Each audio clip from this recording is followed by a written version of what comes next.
তো তো ভিডিওটা করার উদ্দেশ্য একটাই যে আজকে আমি প্রীতম আমাকে ওই বাড়িতে পাঠিয়েছিল, এই বিষয়ে আমি প্রমাণটা দেব। ভিডিওটা প্রথম থেকে শেষ পর্যন্ত দেখবে যে প্রীতম আমাকে ওই বাড়িতে পাঠিয়েছিল। তো সেটাই আমি আজকে বলতে এলাম এখানে। আমার যদি ভুল হয়ে থাকে, আমি ভুল করে থাকলে আমাকে ক্ষমা করে দিও। আমি প্রমাণ সমেত দিয়ে দেবো যে আমাকে প্রীতম বলেছিল ওই বাড়িতে রেখে আসতে, সেটার প্রমাণই দেবো।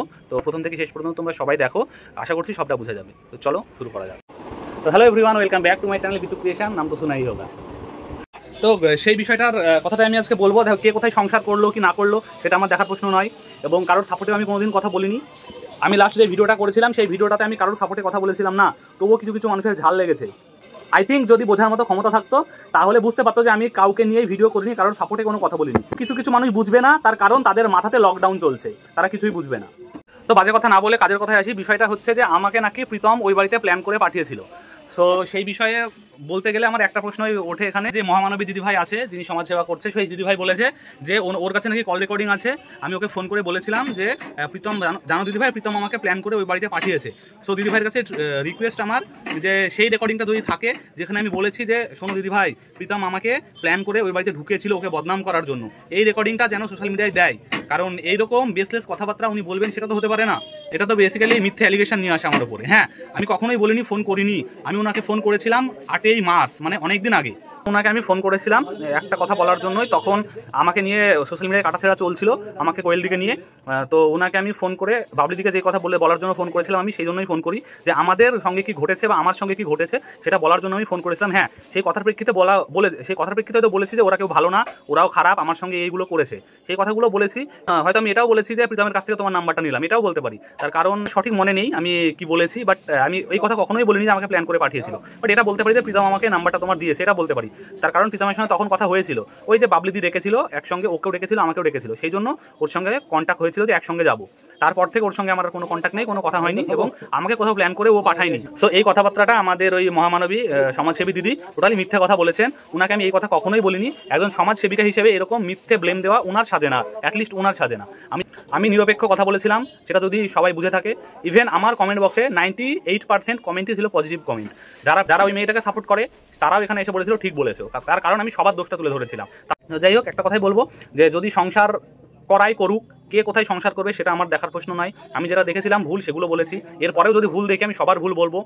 সো সংসার করবে করুক, কিন্তু আমি একটা কথাই বলেছিলাম, জোর করে তো কিছু হয় না। সে যখন চাইছে না, জোর করে কিছু হয় না। দিদি ভাই জোর করে হয়তো বাড়িতে ঢুকিয়ে দিয়ে এসেছে, জোর করে হয়তো ওই বাড়িতে রাখতে পারবে, বাট জোর করে কিন্তু স্বামীর ভালোবাসা নিতে পারবে না। হ্যাঁ, আমি বলেছিলাম তাই মিউচুয়াল বিষয়টা ক্লোজ করাই বেটার। যদি মিউচুয়াল ডিভোর্স করুক, করে খোরপোশ যেটা দাবি সেটা খোরপোশ ওকে দিতেই হবে, কারণ একটা মেয়ের জীবন নষ্ট হয়েছে, সেখানে ওকে খোরপোশ দিতেই হবে। সেটা করেও যেন মিউচুয়াল ডিভোর্স করে বিষয়টা শান্ত করা হোক, এইভাবে কন্ট্রোভার্সি চালানোটা যেন না হয়, আমি সেটা বলেছিলাম। আর আমি কখনোই বলিনি এখানে প্রীতম ভালো, কারণ প্রীতম হলো মহাবজ্জাত। ফার্স্টে বলেছি প্রীতম হলো মহাবজ্জাত, কারণ ওই একটা মেয়ে, আজকে কালকে ও। কেন ভাই তুই এক্স বউকে ফিরিয়ে নিলে আবার থাকতে, সেটা তোর মহা ভুল।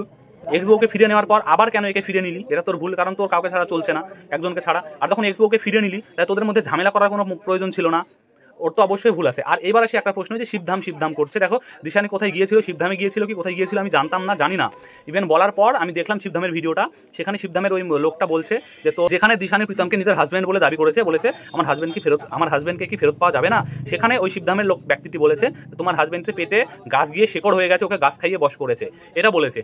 তাহলে শিবধামের কথাটা যদি সত্য হয় তাহলে এই কথাটাও নিশ্চয়ই সত্য যে প্রীতমকে ওরা গাছ খাইয়ে নিয়েছে, তাহলে এটাও মানতে হবে। আর তার থেকে অবাক লাগে, আজকে দুদিন আগে শিবধামের বাবা মানে শিবধামের মানুষটা ভণ্ড বলে তোমরা আন্দোলন করলে, আর আজকে সেই কথাটাই সত্য হয়ে গেল। তাই তোমাদের স্ট্যান্ড পয়েন্ট কতটা ঠিক আছে সেটা একবার ভেবে দেখো। আর আমার এই সমাজসেবী দিদিভাই চাইছে ইউটিউব থেকে গালিগালাজ দূর করতে, নোংরামও দূর করতে, বাট গালিগালাজকে আদৌ দূর হচ্ছে? কালকে দেখলাম ওনাদের যে মিটআপটা ছিল, হ্যাঁ সেটা কিছু ক্রিয়েটারদের মিটআপই ছিল, মানে ওখানে 8টা থেকে 9টা ক্রিয়েটার গিয়েছিল, আদার্স কেউ কিন্তু যায়নি, ঠিক আছে? তাই ওটাকে মিটআপই বলবো আমি। সেই মিটআপে গিয়ে সেই দিদিভাইয়ের পাশে বসে অন লাইভে গালিগালাজ করছে। দেখো সেই দিদিভাই সেটা দেখতে পাইনি, কেন দেখতে পাইনি? যখন গালিগালাজ দূর করবে মূল সমেত দূর করুক। মেয়ের জীবন নষ্ট করলে তাকে ফলভোগ করতে হবে, অবশ্যই করতে হবে, করুক কেস। বাট অনেক কিছু তো ইলিগাল এখানে রয়েছে, সেটার বিরুদ্ধেও কেস হবে, আমি বলেছি সেটার বিরুদ্ধেও কেস হবে। কারণ এটা যদি দেখা যায়, প্রীতমেরও কিন্তু একটা ছোট্ট বাচ্চাকে প্রীতমকে না জানিয়ে হত্যা করা হয়েছে, যেটাকে বলে ভ্রূণ হত্যা, সেটা কিন্তু প্রীতম জানতো না। হ্যাঁ, আমি জানি যে অ্যাবর্শন এখন লিগাল, বাট স্বামী স্ত্রী দুজন উভয়ের উপস্থিতিতে সেটা লিগাল। বাট স্বামী জানলোই না, স্ত্রী আর স্ত্রীর ফ্যামিলি মিলে সেটাকে অ্যাবর্শন করিয়ে দিল, সেটা তো ইলিগাল, সেটা ভ্রূণ হত্যাই হয়। তাহলে সেই বিরুদ্ধেও কেসটা হোক। আর আজকে ওই মেয়েটা বারংবার ওয়াইটিতে এসে বলেছে যে তার বাবা তাকে মলেস্ট করতে গেছে, তার বাবা তাকে ভোগ করতে গেছে, তাহলে সেই কেসটাও হোক। তার বাবা যদি এটা করে থাকে তো তার বাবা তো সব থেকে বড় ক্রাইম করেছে, সেই কেসটা আগে হোক। আর যদি তার বাবা না করে মেয়েটা মিথ্যে কথা বলে থাকে তাহলে মেয়েটার বিরুদ্ধে কেস হবে, কারণ মেয়েটা এভাবে মিথ্যা অ্যালিগেশন তো দিতে পারে না তার বাবার বিরুদ্ধে বা কোনো মানুষের বিরুদ্ধে। সেই কেসগুলো করা হোক, তারপর প্রীতমদের ফ্যামিলি যা যা করেছে সব কেস হবে। মেয়ে নিয়ে ফুর্তি করাও ক্রাইমের থেকে বড় কিছু না, প্রীতমের বিরুদ্ধেও কেস হবে, অবশ্যই কেস হবে, কারণ ও তো ভালো ছেলে না। একটা কথা আমি এখানে বলবো, যে মেয়েটা ওই বাড়িতে আছে যার সংসার করার কথা বলা হচ্ছে, সেই মেয়েটার মধ্যে অ্যাডজাস্টমেন্টের 0%ও কিছু নেই। আমি একটা কোনো প্রমাণ, বাট আমি কোনো ওয়াইটিতে কোনো প্রমাণ দেবো না। যদি আমার বিরুদ্ধে কোনো কিছু আসে, কোনো জায়গায় প্রমাণ দেওয়ার হয়, আমি সেই জায়গায় দেবো। ওয়াইটিটা বিচার করার জায়গা নয়, ওয়াইটিটা প্রমাণ দেওয়ার জায়গা নয়। আর আমি কালকে দেখলাম ওদের যেই বিষয়টা ছিল যে কোথায় কি মিট আপ করতে গেছিলো, মানে আমি মাটাকে দেখলাম, মানে এত আনন্দ মনে হচ্ছে পিকনিক করতে যাচ্ছে। যে মেয়ে সংসার ভাঙছে, সংসার নিয়ে এত টেনশন, অত আনন্দ ফুর্তি করতে করতে গিয়ে পিকনিক কীভাবে করে এলো ওখানে আমি জানি না বাবা, এদের মাইন্ডে কি চলে, মাথায় কি চলে, সেটার মধ্যে আমি ঢুকতেও চাই না। আমি নিরপেক্ষ কথা বলেছিলাম, নিরপেক্ষ ভিডিও করেছিলাম এবং নিরপেক্ষই কথা বলবো, নিরপেক্ষ ভিডিও করবো। আমি কারোর ফরে নেই, কারোর সাপোর্টে নেই, আমি যার ভুল দেখবো তাকে বলবো। আর হ্যাঁ, একটা বিষয় কালকে আমি লাইভে বলেছিলাম যে অত অত্যাচার যখন করছে ওরা, অতই খারাপ ওরা, তাহলে ওই বাড়িতে কেন পড়ে আছে, চলে আসুক। এটা আমি বলেছিলাম, তার প্রেক্ষিতে আমাকে অনেক অনেক কথা বলেছিল। আর এটা বলেছিলাম তার কারণ ও বাড়ি, আমি যতটুকু শুনেছি, আই এম নট শিওর, আমি যতটুকু শুনেছি যে ও বাড়িতেও আসতে পারবে না, কারণ ওর পাড়ার সবাই মিলে ওর বিরুদ্ধে মার্চ পিটিশন নাকি একটা হয়, ওটা জমা করেছে যে ওকে আর ওই পাড়ায় কেউ ঢুকতে দেবে না, কারণ ওই পাড়ার মানুষকে অত্যাচার করে মেরে ফেলেছে, চিৎকার চেঁচামেচি ঝামেলা গালি গালাজ করে। তাই ওর পাড়ার লোক সবাই মিলে মার্চ পিটিশন জমা দিয়েছে যে ওকে আর বাড়িতে কেউ নেবে না বা পাড়ার কেউ ওকে অ্যাকসেপ্ট করবে না সেই পাড়ায়। আমার প্রশ্ন একটাই, যে সে যখন অতই ভালো তাহলে পাড়ার লোক কেন অতিষ্ঠ হয়ে গেল? এবং আমি দুপক্ষের কাছে রিকোয়েস্ট করবো এইভাবে বিষয়টাকে তুষের আগুনের মতো জ্বালিয়ে না রেখে, আমি সমাজসেবিকা দিদিভাইকেও বলছি বিষয়টা, যেটা একটা কুল কিনারা করো, এই যে এই খিটকিলি টিকিয়ে রাখার কোনো দরকার নেই, কুল কিনারা করো, না হলে আমরা বলতে আসবো। ঠিক আছে, আমরা যারা কন্টেন্ট ক্রিয়েটার আছে, যারা রোস্টিং আছে, যারা রোস্টার, তারাও ভিডিও করবে, তোমাদের গায়ে ঝাল লাগবে, সেটা তো হতে পারে না।